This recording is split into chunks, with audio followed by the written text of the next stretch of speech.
Հարգելի դիտողներ, ինչպես արդեն տեղեկացրել էի, շարունակում ենք մեր զրույցը Խաչիկ Մանուկյանի հետ, գրող հրապարակախոս, բարև ձեզ պարոն Մանուկյան, շնորհակալություն հյուրընկալվելու համար։ Այսօր կխոսենք հասարակական թեմաներից, որոնք արդեն դառել են քաղաքական, ինչ դժվար է տարանջատել հասարակականը եւ քաղաքականը։ Պարոն Մանուկյան, երևի սկսենք արժե համակարգի մասին խոսակցությունից, որովհետև հիմա շատ քննադատության է ենթարկվում մեր հասարակությունը այն առումով, որ արժե համակարգ հստակ չկա, որն է ճիշտ, որն է սխալ, որն է լավ, որն է վատ, տարական բաներ եմ ասում, բայց իրականում այդ առումով մենք կողմնացույցներ չունենք, չգիտենք հյուսիս, հարավ, արևելք, արևմուտք, մի դեպքում սուտ խոսելը ճիշտ է, մյուս կողմից շուստրություն է, եթե ինչ-որ բան ես փրկում, կաշառք վերցնելը ընտանիք պահել է, չգիտեմ, պետական իշխանություն զավթելը խաղաղություն է։ Իմ մոտ տպավորություն է, որ Օրուելի 1984-ի մեջ ենք ապրում, հա, որտեղ խաղաղությունը պատերազմ է կամ հակառակը, սուտը ճշմարտություն է։ Մենք էլ երկրի հակառակ կողմում ենք հիմա։ Հա, մենք էլ հա երկրի հակառակ կողմում ենք իր բոլոր Ինչու ենք հասել այս ամբողջ մեր անկախության շրջանը, եթե այդպես կարելի է ասել,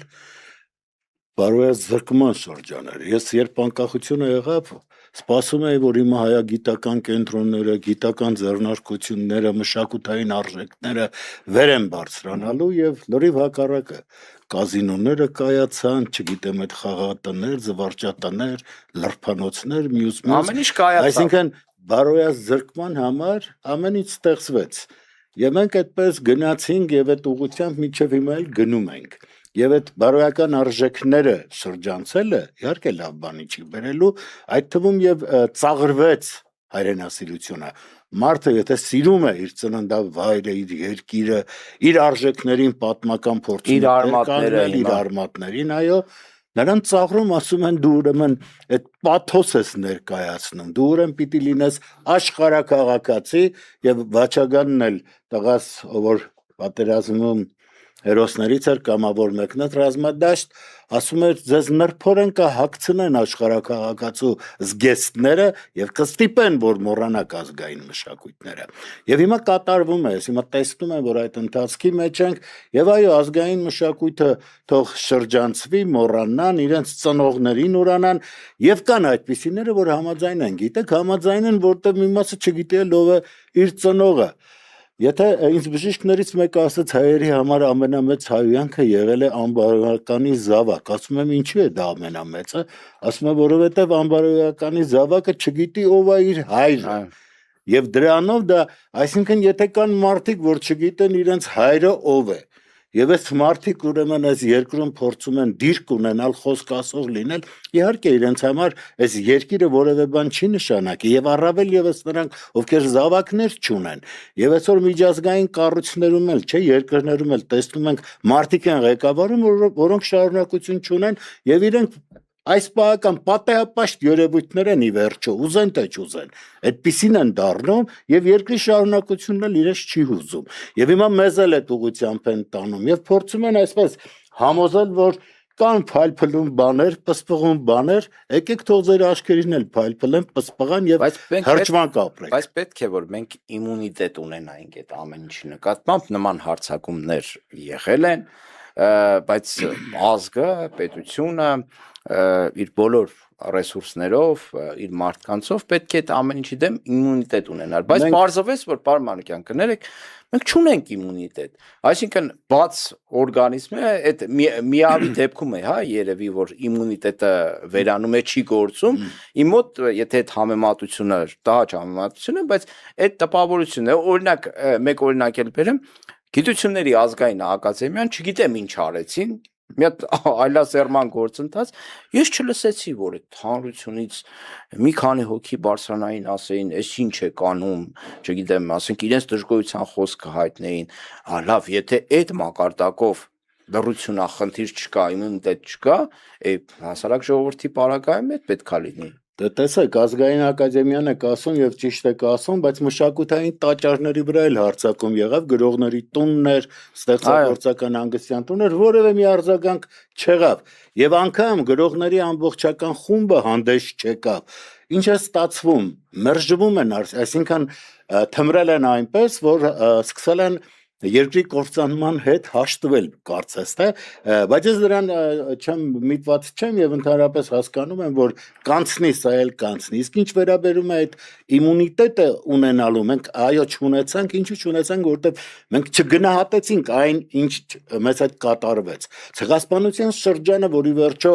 հայերին ունե զրկելու նաեւ նպատակ ուներ, ոչ միայն կոտորելու, եւ ես հիշում եմ այդ Անգլիայի լրտեսը Լորենց Արաբացին ինչպես էր ամբարտավան կերպով հայտարարում, որ թուրքերը լավ չկոտորեցին հայերին, սա այն ազգն է, որ կարող է համախմբվել եւ մոլորակին տեր կանգնել։ Այսինքն նրանք մեր դեմքով տեսնում էին, վախ էին զգում, որ մոլորակի տերը կարող են դառնալ։ Եվ ուրեմն ամեն ինչ անում էին, որպեսզի եւ նաեւ շարունակությունը 100 տարին մեկ պիտի կարողանանք այսպես ջնջել հայերին։ Սա հասկանում եք, սա չի ասում թուրքը, որին սովոր ենք տեսնել որպես այդպես կատարող, որպես գործիք սրա նրա ձեռքը, սա ասում է Անգլիայի լրտեսը։ Ըստ որում հայերին բարձր գնահատելով նաև իր խոսքի մեջ մենք տեսնում ենք, որ նա ճանաչել է հայերին եւ կարողացել է հասկանալ, որ սա ինքը ճանաչել է, բայց մենք մեզ չենք ճանաչել։ Մենք այո, բացի որ չենք ճանաչում, չենք գնահատում, վերլուծություն չենք անում, է տեղացից եւ հետեւություն էլ չենք անում։ Եվ այո, այդպես տարերային կերպով գնում ենք եւ ինչպես ուզում են մեզ այդ վարվում են, ով են դրանք։ Եթե մեզ թվում է այս մոլորակի վրա ավելի հզորները կան, այդ հզորին էլ հակազդող ուժ կա։ Դու պիտի գտնես այդ ուժը, ոչ թե գնաս մի անկյունում լաց լինես, երկրի հակառակ կողմում ծնկես, վերես միացած խումբ, եսակոլոլ գոյանքներ, անհավատներ եւ ի վերջո անհայրենիք գոյանքներ, որոնք միայն իրենց լափի համար են մտածում։ Ուզես թե չուզես, չես կարող լավ բան ասել։ Եթե դու հիմա մենք միասին փորձենք, ասենք գտնենք մի բան, որ կատարվեց այս 8 տարիների ընթացքում մեր երկրի համար հանուն ազգի, հանուն պետության հայրենիքի չի եղել ոչ մի բան։ Հակառակը անընդհատ կասենք։ Ախր ասֆալտն էլ չեղավ։ Ես կարող եմ տանել այդ ճանապարհները մայրուղիներից դուրս, ինչպես են ջարդրտվում այդ մեքենաները։ Ես մի մեքենայով ուրեմն գյուղական համայնքից մյուսը գնացի տաքսու վարորդը բոլորի մամաներին հիշում էր հատիկ առ հատիկ։ Ասի լավ համբերի ես կիշնեմ, հետո դու ինչ կասես, արդեն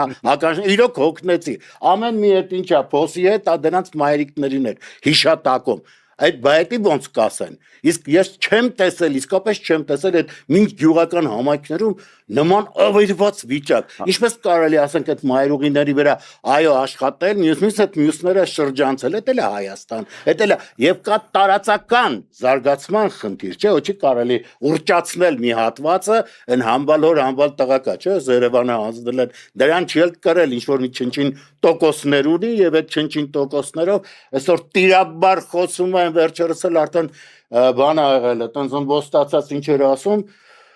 քերթեմ, վերթեմ, ինքը այդ լեքսիկոնը չուներ, հիմա փորձել էր, բայց նաև ես ախորշակը ուտելուց է բացվում։ Մի խոսք ուզում եմ հղեմ, Եռաբլուրից ես հաճախ եմ Եռաբլուրում լինում, այստեղ շրջանցող այդ կողքի ճանապարհները ավերված, որ անհարմար է ուղղակի։ Ես գիտեմ, որ իրանց համար ոչ մի բան չի Եռաբլուրը, ընդհակառակը մի էջ է, որը իրենց չի հետարկրում, իրան տեղ փող չկա իրանց, բայց իրանք լավ չեն հասկանում այդ ինչ կա այս երկրում, այդ Եռաբլուրի տղաները պահեցին։ Այս Ադրբեջանը, որ այդ խուսափումը արձակվելուց սրանք փսլինկոտ քաղաքականության արդյունքում չի։ Այդ տղաների հզորությունն է, հաղթականությունն է, այդ ոգին է, որին Ալիևը հասկանում է, որ հաղթել չի կարող։ Պարոն Մանուկյան, դուք խոսեցիք այդ դրանց լեքսիկոնի մասին, եթե դա այդպես է խոսում է ձեր հիշատակած անձնավորությունը, ապա դրա շեֆը ավելի վատ բառապաշար է օգտագործում կզսնելու, ունեզրկելու, բոմբսարկելու եւ այլն, ինչն է հետաքրքիր, որ դրանից հետո գործողությունների են անցնում։ Մի դեպքում, ասենք, քաղբանտարկյալների մեծ թիվ, երևի պատմական կտրվածքով անկախության շրջանում ամենաշատ քաղաքական հետապնդումներն ու քաղբանտարկյալները այս իշխանության օրոք է եղել, հատկապես վերջին շրջանում ու դա անում են հետո Ծառուկյանի հետ կապված արդեն ունեզրկման այդ գործընթացը եւ այստեղ էլ իմունիտետ չի նկատվում, ասենք մարդկանց ոչ մի բանի համար նույն Անդրանիկ Թևանյան, Արեգ Նազման ոչ մի բանի համար կալանավորել են խիստ ռեժիմով ու ոչ մի բան Ես հիմա ասեմ դրա եթե կողքից նայող լինեի եւ տեղյակ չլինեի այդ ընդհանրություններին, այս արտաքին մակերեսային տպավորություններով պիտի ասեի, որ ընդդիմությունն ու իշխանությունը սերտաճել են, որտեղ իսկապես էլ այդ ոնց է ստացվում, որ Անդրանիկ Թևանյանին կալանավորում են հանիրավի կերպով եւ չեն պահանջում, ազատ արձակեք։ Այս մարդը երկրորդ համար էր հանդես գալիս։ Միակ մարդը, որ այսօր իր խոստումները կատարում է, դա ձեր ասած հենց այդ Նիկոլ Փաշինյանն է։ Ասել է կզսնելու եմ ու կզսնում է։ Ասացին, որ հեղափոխություն կանենք, չտեսակ ձայները գողացված։ Ասացին, որ մյուսը ինչ էր, մի դրամ կտամ հենց մի անգամից նիստը կանեմ, չկա, հələ չենք տեսնում այդ ամեն ինչը, բայց լավ դրանք մի կողմ։ Բայց դուք չհավաքվեք մի հատ ասեք այ մարդ, այս մարդը անցել էր այդ տոկոսները, 4%-ը հավաքել էր Բարգավաճ Հայաստան կուսակցությունը եւ հայտարարությամբ հանդես գայեք, եթե դուք խլում եք նրանց ձայները, բացահայտ խլեցին։ Ուրեմն մենք չենք մասնակցում, մենք էլ չենք մասնակցել ձեր պարլամենտին։ Գործիքա կազմից կզրկվենք, էլի։ Թող զրկվեն, ինչի ձև, հիմա այսինքն նկարած զրկի էլի, հիմա ոնց ասենք Ծառուկյանին զրկեց Բարգավաճը, նրանց էլ ձև կգտնի զրկելու։ Ամեն մեկին մի ձև կգտնեն, բայց այդտեղ մի ուրիշ բան կա, ես տեսնում եմ, որ մեր երկիրը այսօր այդ ինքնիշխանությունից վաղուց դուրս է մղվել։ Այնպես չի թե բացարձակ այդ ինքնիշխան են եղել, բայց հիմա արդեն շատացել են այն ուժերը, որոնք կարողանում են մեզ թելադրել։ Եթե մի թելադրող ունենք, հիմի 10 թելադրողա եւ ճիշտ էլ չեն գրում։ Առաջ մի տիրոջ ծառայենք, հիմա 10 հիմա չգիտեմ թե ում թելադրածը ոնց գրեն, բայց ես դրա ձևն էլ եմ ասել եմ, եթե դուք գնաք Հայկ Նահապետի կողքը կանգնեք, դուք այդ անկյունակարը ունենալով դուք կտեսնեք որտեղ է շարունակությունը։ Ռազմիկ Դավոյանը մի բանաստեղծություն էր, ասում էր քայլիր մի տարի, մի միլիոն տարի, մինչև որ հասնես նախապապերիդ, եւ ասում էր, եթե ճանապարհիդ նրանց չես տեսնում, ուրեմն սխալ ճամփով ես գնում եւ ոչ մի հաշ չի փրկելու քեզ։ Եվ հիմա դա է, եթե ես որ ասում եմ, հենց այնպես հնչեցնելու համար չէ։ Մենք պիտի գնանք մեր անցած ճանապարհը, տեսնենք եւ ճիշտ շարունակությունը գտնենք։ Բայց հիմա այս մորթապաշտ գոյանքներին պետքա փողը դուրս գա։ Այն ինչը ասում է ազգանուն ինչ էր Կոնջոյան, ասում է իմ կինը ամենակիչ աշխատավոր ստացողն է $10,000, բայց ես էլ արդեն ասեցի իսկապես էլ էլի $100,000 տվեք, 10 եք տալի, տալուց $100,000 տվեք, մեկ այս մարդիկ բացահայտ ասում են, արա դու ով ես այս ժողովում, եթե դու ՔՊՍ ընտրում, դու իրավունք չունես եւ դա են անում եւ ճիշտ են անում։ Այս դեպքում ես իրենց հետ չեմ կարող անհամաձայն լինեմ, որտեղ նրանք դա անում են բացահայտ։ Դուք ժողովրդի հետ շփվում եք յուղական համայնքներում, այո, հա, շատ։ Ինչ եմ մտածում։ Ես համոզված եմ, որ տեսել եք այն մարդկանց, ովքեր ջերմ երկրպագու են այս իշխանությունների, գնացել ընտրել են, բայց զբաղվում են գյուղատնտեսությամբ, իրենց արտահանում են, բացահայտ տեսել եմ այդ հիասթափությունները, տեսել եմ, իհարկե կան այդ հիասթափությունները, մարդիկ հավատացել էին այդ խոսքերին եւ իմիջիայլոց այդ հիպնոսը, որը կիրառվում է ԿՊ-ի կողմից, շատ հաճելի է եւ այն խոսքերը, որ ասվում էր խաղաղություն, ասում էր, որ հիմա սոցիալական վիճակները լավ է, իհարկե որևէ կերպ որևէ բան չեն տեսնում, բայց սրան ուրեմն զուգահեռ նրանք հավատ են ունենում, վստահություն են ունենում, որ սա ինչ որ մի բան կանի եւ այդ խաղաղության պահը կարծես թե որպես գործոն աշխատում է, բայց այդտեղ բացատրում ես խաղաղություն ինչի գնով, քո տարածքները հանձնելու գնով է այդ խաղաղությունը գալի եւ էլի ինչի գնով, քո ինքնիշխանությունը կորցնելու գնով։ Հիմա ինչպես էր ասում էին, որ այդ սահմաններում մենք անգամ չունենք այդ արսենալը չունենք, ունենք ինչ-որ փամփուշտներ, որոնք չես կարող դրանցով ուրեմն օգտագործել ինքնապաշտպանություն իրականացնել, չես կարող, որովհետև այդ վիճակն է։ Եվ հիմա ինչ է ստացվում, մենք փաստորեն այդ խաբեության, այդ խաբկանքի մեջ ենք, եւ իրենք դա ճիշտ կիրառում են, օգտագործում են, եւ քանի որ իրանց գերակաշահը չի երկիրը պետությունը անվտանգ պահելը, դա իրենք եսակոլոլ գոյանքներ են, իրենց պետք է իրենց ԿՊ-ն ապահով պահեն, այդ ԿՊ-ն էլ իրանք ոչ են սիրում, իրանք միավորել է լափը, լափն է միավորել։ Ես չեմ կարող ասել գումարը, ունեցվածքը, որովհետև դրանք ուրիշ էլի նույն կարգի մեջ են, բայց լափն է, կոնկրետ լափն է միավորողը։ Եվ բաները հայոց սահմանները պատժավայր համարող կպեականները այսօր լուրջ պաշտոններ են ստանում։ Սա ծաղր է հայ ժողովրդին, սա ծաղր է մեզ բոլորից։ Մարդը, որ ասում էր, տեսել եմ, հա, ովքեր են միտինգներին, տանելու եմ սահման։ Ես դրանց ճիպոտելով եմ տանելու հայոց սահման եւ իրենց եմ պատերազմը իրենք հասունացնում են հիմա, ես դա տեսնում եմ, այս որ ամեն ինչ ասած կոծկելով անպայման։ Այս տարա եւ դրանցից կախված չի, ես ասել եմ, սրանք փոթորված օվկիանոսի վրա նետված տաշեղ են ընդամենը, սրանք հարց լուծող են, սրանք այս երկրի մեջ չեն կարող հարց լուծել, սրանք միջազգային արենայում կարան ինչ որ բան ասեն։ Յալա լսեք, ես այն հին ելույթները մեկ երբեմն վերանայում եմ, որտեղ ուզում եի հասկանալ մենք ինչի ենք վերածվել։ Եվ ես տեսնում եմ, որ մենք կարողանում ենք այո խոսք հնչեցնել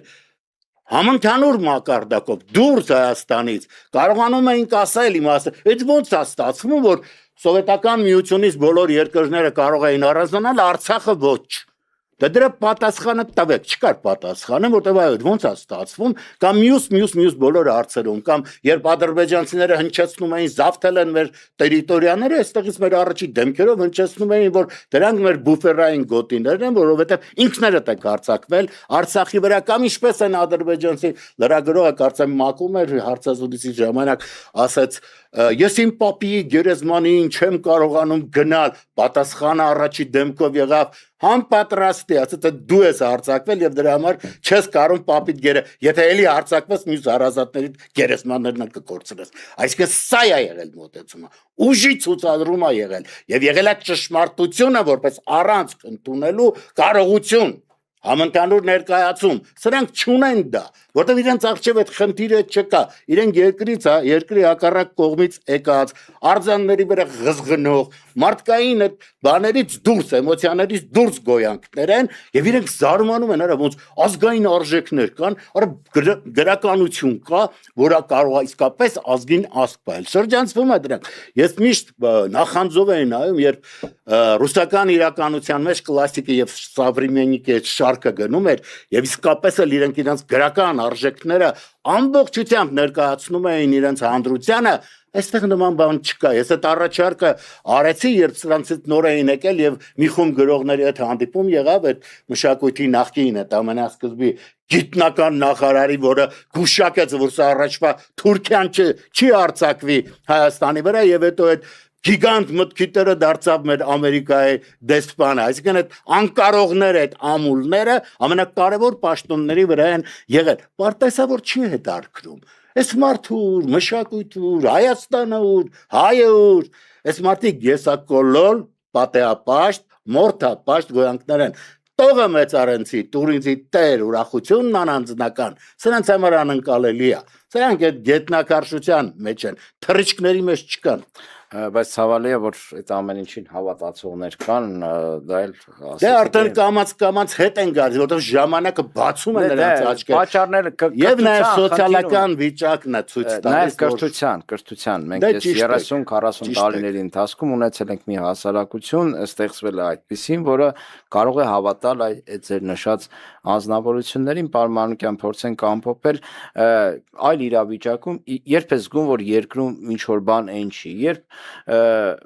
գրող հրապարակախոսին կանչում ես եւ խոսում ես ոչ թե գրականությունից, հրապարակախոսությունից, մշակույթից եւ այլն,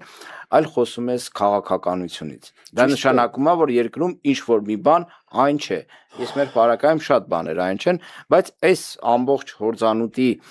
մեջ, պարոն Մանուկյան, ես տեսա, որ դուք գրքով եք եկել, հա։ Վերջի գիրքն է Վաչական Մանուկյանի նվիրված Վաչական Մանուկյանին, ազգային հերոս, խնդրեմ ներկայացրեք։ Սիրով կներկայացնեմ, ուրեմն 35-ամյակի արդիվ գիրքը լույս տեսավ, այստեղ մեր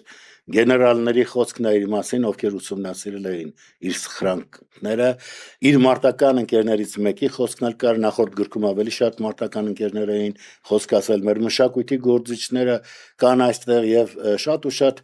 հեղինակներ, բանաստեղծություններ են նվիրել Վաչականին, նաեւ երգեր կան, ես ասեմ, որ իսկապես հետարքիր երկեր են եւ Մարգարիտ Սարգսյանը հրաշալի երաժշտություններ էր, ազդեցիկ ուղղակի երաժշտություններ էր գրել եւ Ժիրայրը Շահրամանյան նույնպես հրաշալի Արցախ բանաստեղծությամբ գրես ինչի եմ սա ասում որովհետեւ նրա կերպարով կարող են տեսնել որ Հայաստանը այո կարող ենք պահել ինքը այդ հավերժության զինվորն է այդ կռվողն է որը այսօր էլ ուղեկցում է եւ ես հիմա իրենով նաեւ ճշտում եմ իմ ժամանակը որովհետեւ երբ իրեն փորձեցի ասել որ դու այստեղ էլ կարող ես շատ բաներ անել աշխատանք կա այստեղ ասած գիտես այս բան հարցակվել են իմ երկրի վրա իմ հայրենակիցները զոհում են կամավոր է մեկ լրիվ կամավոր իրան որևէ մեկը եւ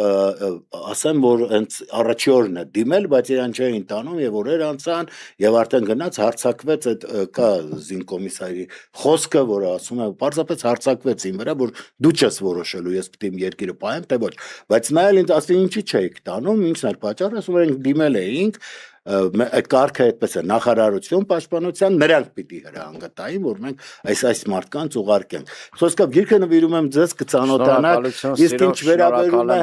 անպայման որ այո մշակույթից շատ կուզեի որ զրուցեինք այ երբ որ գա այդ օրը որ մշակույթից խոսենք արդեն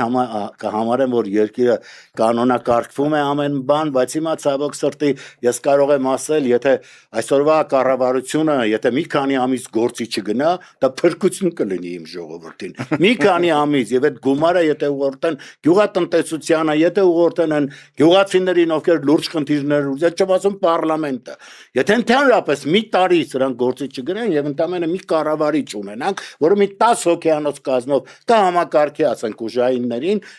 դա բավարար է լինելու մնացածը այո իմ երկրի դեմ է ամեն ինչ այդ նախագահ ինստիտուտը ինչի համար է չգիտեմ ինչ է անում այդ գումարները կարելի է չէ լուրջ բանի վրա օգտագործել եւ ամեն ինչ անել մի խոսքով հովանավորել տարեկան ասեք մի 10 գիրք տո չէ 10 գիրք չէ այսօր սոցիալական խնդիրներ թող լուծեն չասեն որ ես եկել եմ հարգելի պարոն Մարկասյան որ այդ խնդիրները գրքի միայն վերանամ ես ուղղակի կուզեի որ կարևոր խնդիր է կարևոր խնդիր է մենք այս հարցակումից կարողանանք բրցնել մենք հրատարակել դրա համար էլ էս օրին ենք դե համաձայն եմ նաև ուշադիր չէ եւ նաև ասեմ այնքան էժանագին գրքեր շուկան լցվեց եւ դա նույնպես նպաստեց որսի մարդը օտարվի գրքից այն արժեքները դա միշտ էլ այդպես է եղել այդ լավ գրքերը շատ չեն եղել քիչ են եղել եւ այդ քիչ գրքերը այն ժամանակ միանգամից ռոպագանդվում էր, ասվում էր եւ մարդը տեղյակ էր լինում։ Այդ ժամանակ եւ մենք կարդում էինք համաշխարհային գրականության այն կոթողները, որոնք իսկապես էլ մոլորակի մարդկությունը ընդունել էր այդ նույն Մարկեսին, Բուլգակովին, մյուսներին, թե այդ վերջի շրջանի ասենք եւ մեր Հրանտ Մաթեոսյանին, որին աչու եւ իմիջիալոց Հրանտ Մաթեոսյանը Արցախի արծով հանճարեղ բան ուներ, ասում էր ով հանձնի Արցախը նրան թուրքերն էլ դավաճան կհամարեն։ Եվ հիմա տեսեք ինչի դավաճաններ կան, չէ՞ որ ամեն օր ամբիոնից ելնում ասում են Արցախը մերը չէր, ամեն օր Հրանտ Մաթեոսյանը թքում է դրանց դեմքին, ասում է դավաճան։ Եվ այդ դավաճանությունից մենք պետք է ազատվենք։ Մենք պիտի կարողանանք մեր հերոսական էջերին մղվել եւ գտնել հիմա այսօր այն դարում ենք ապրում, որ չպիտի տանես զինվորներին զոհես այնտեղ։ Դու պիտի կարողանաս գտնել այն որը այո կկարողանա պարտակել բոլորին ստապ պայել որ դու չես կարող Հայաստանի դեմ կռիվ տալ որովհետև իր գիտական միտքը այդ ռազմարվեստում հասել է այսպիսի նվաճումների եւ իմիջիալոց աշխարհի արսենալի մեջ հայ միտքը կա եւ շատ լավ կլինի որ մեր երկրում էլ այդ ուժը այդ գիտական ուժը ծառայի որ այդ մտքերի մասին խոսում ենք որ մենք այդտեղ հայը էս արել են արել ինձ համար կարևոր է որ այդ հայը ստեղ անի մեր համար անի շնորհակալություն պարոն Մանուկյան եւ եկեք պայմանավորվենք որ երբ ես ձեզ հրավիրեցի կամ զրուցեցինք մյուս անգամ կամ որևէ անգամ գրականությունից մշակույթից ուրեմն երկրում կարգավորվել ամեն ինչ կարգավորվել է շնորհակալ եմ